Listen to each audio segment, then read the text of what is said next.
আসসালামু আলাইকুম প্রিয় কৃষক ভাই ও বন্ধুরা, এই যে আপনার সামনে দেখতে পাচ্ছেন কম্বাইন রাইস মিল।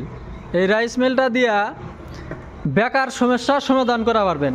কেউ যদি নিতে চান এই মেশিনটা কি কি কাজ করতে পারবেন এই মেশিন দিয়া। এক নাম্বারতে এই যে গ্রাইন্ডার মেশিন দেখতেছেন, এটা গ্রাইন্ডার। এটা হলো হলদি, মরিচ, ভেজা চালের গুঁড়া সব করতে পারবেন এই মেশিনে। আর এটা দিয়ে ধান ভাঙাইতে পারবেন। 1 ঘন্টায় আপনি ধান ভাঙাইতে পারবেন 6 থেকে 7 মণ।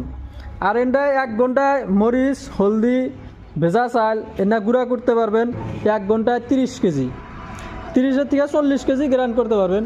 তো এই ধরনের অটো রাইস মিল আছে। অটো এটা আছে একটা মডেল, এটা নিউ মডেল আছে অটো পুলি। তার মানে ফিতা খোলা খলির যানজট শেষ, ফিতা খোলার কোনো দরকার নাই, কে অটোমেটিকলি হবো।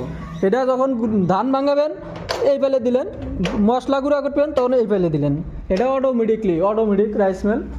তো এই ধরনের মেশিন কেউ যদি কিনতে চান, কিষাণ শক্তি মেশিনারিতে স্ক্রিনে দেওয়া নাম্বারে আপনারা সবাই যোগাযোগ করবেন। আমার